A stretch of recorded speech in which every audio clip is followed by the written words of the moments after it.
This is the 5-Minute Youth Devotional Reading with Alex Sarria.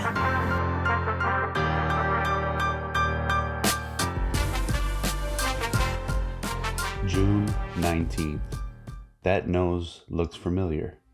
Genesis 42:7 says, "And Joseph's brothers came and bowed themselves before him with their faces to the ground." There was a time when the shape of one's nose was a topic of discussion. In the 19th century, the shape of your nose determined the type of life you would experience. Funny, isn't it? That's why Nietzsche thought he was very smart, because of the shape of his nose. Charles Darwin almost missed his trip on a beagle because Robert Fitzroy, the ship's captain, thought that with his nose, he was not going to withstand the journey. In the novels of Charles Dickens or Charlotte Brontë, having one nose or another made you a hero or a villain. In the Middle East of Joseph's time, having a particular nose also made a difference. One only has to look at the murals of Beni Hassan, where a group of Semites enter Egypt, to realize that the difference was noticeable. And it wasn't a matter of a few years. Some centuries after that event, Cleopatra ended up committing suicide because Octavian didn't like her prominent nose. According to Blaise Pascal, had her nose been shorter, her story would have been very different. I imagine that when Joseph's brothers presented themselves to him, they must have thought that the viceroy's nose looked familiar. Although they did not have lots of time to observe it, because they spent most of the time with their nasal appendages to the floor. Yes, touching the floor, because in the text the expression face on the ground is actually noses on the ground.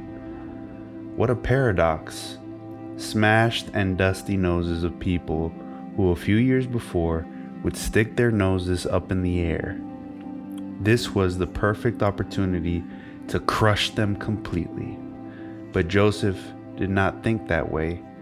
He followed God's style, and God is long of nose, quote unquote. In other words, he is supremely merciful and patient. Yes, in many Old Testament texts that refer to God, when the expression is usually translated as slow to anger, the Hebrew says long of nose. Joel 2:13, for example. What does that mean? That it takes a lot to cause God's nostrils to flare. Forgive the expression. God is the most patient and merciful being in the universe, and he encourages us to be like him. Joseph had learned this lesson and did not punish his brothers for their past. He actually gave them the opportunity to prove that they had changed. What wisdom! We can learn so much from this.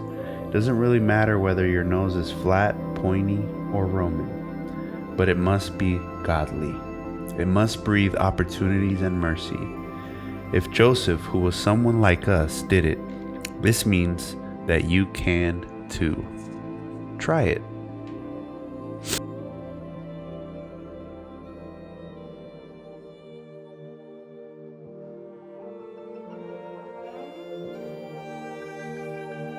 Thank you guys so much for tuning in. If this was helpful for you, please share it with a friend. And if you haven't already, please subscribe. Always remember this: walking with God is the greatest thing you could ever do. You are his priority. Make him yours, and you will always live out your purpose. God bless.